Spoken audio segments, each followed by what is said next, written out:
Hello and welcome to 6 Minute English. I'm Alice. And I'm Rob. So, it's nearly exam time again, and the subject of today's show is how to prepare well for an exam. I've got some great tips actually, Alice. Oh, have you really?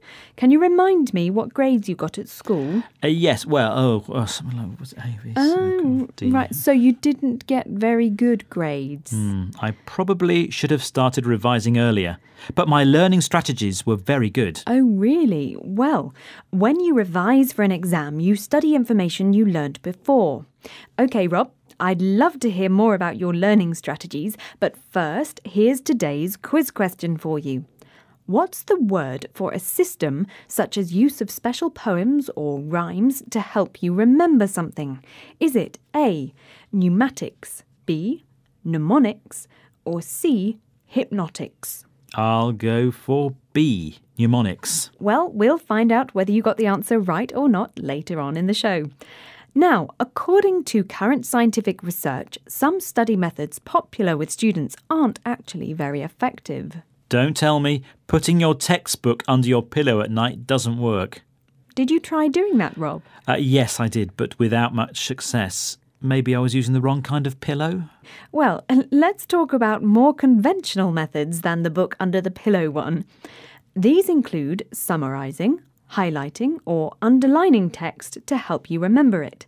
I do love a pack of highlighting pens, though. Oh yes, me too. And actually, highlighting text was one of my top tips.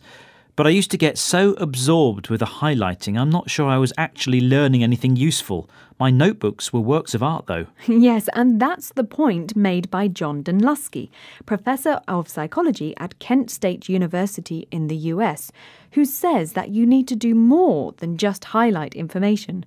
You need to test yourself on it. Let's hear from him now.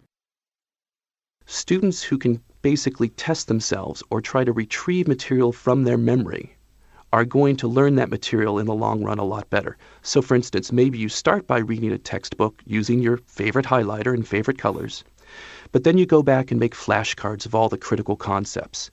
And instead of just rereading those, you basically try to test yourselves on them. Professor John Dunlosky there. So he says trying to memorize the material isn't enough. You need to do something with it. For example, making flashcards of critical or important concepts and then testing yourself on them. By repeatedly testing yourself on something, you strengthen the pathways between neurons or nerve cells in the brain. And the more often you do this, the easier it becomes to retrieve information. And retrieve means to get something back. That's right. When you repeatedly test yourself over a longer period of time, for example, over months or weeks, this is called distributed practice, and psychologists believe this is a very effective way to learn. It sounds like hard work though, doesn't it? I prefer the cramming method, which means to try and learn lots of information in a short period of time. For example, the night before the exam. I don't know, Rob. We don't cram to learn other things like music or dancing or football or language learning. It's far more effective to join a conversation class and practice speaking every week than to practice for hours in front of the mirror the night before your oral exam. That's a good point. In fact, I used to sing irregular French verbs to myself every day in the shower for weeks before my French exam, and that helped me remember them more easily.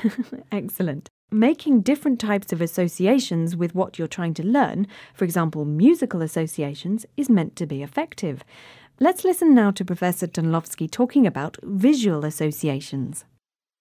I would encourage students as they're reading to try to elaborate mentally using images as they're reading to kind of develop a more vivid picture of what they're reading. Again, that'll help quite a bit for some kinds of studies, maybe history and so forth, and a little bit less so for more conceptual studies.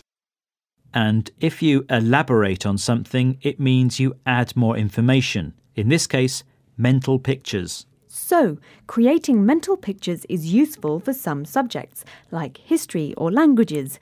But conceptual subjects, ones based on abstract ideas rather than things, like maths for example, it might not be so easy to associate ideas with pictures. Now, what about Albert Einstein? People say he was a very visual thinker. Well, you've got me there, Rob. I don't know the answer to that, but I can give you the answer to today's quiz question. I asked, what's the word for a system, such as use of special poems or rhymes to help you remember something? Is it A, pneumatics, B, mnemonics, or C, hypnotics? I said mnemonics. And you were right. Great. Well done. Research on mnemonics suggests they are a good strategy for learning certain kinds of things, like how to spell difficult words. For example, the first letters of this sentence. Big elephants cause accidents under small elephants. Spelled because.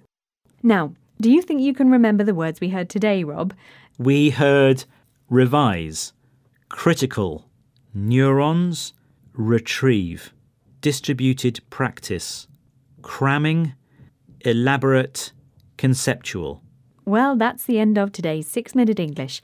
Remember to join us again soon. Bye-bye. Bye-bye. 6 Minute English from the BBC.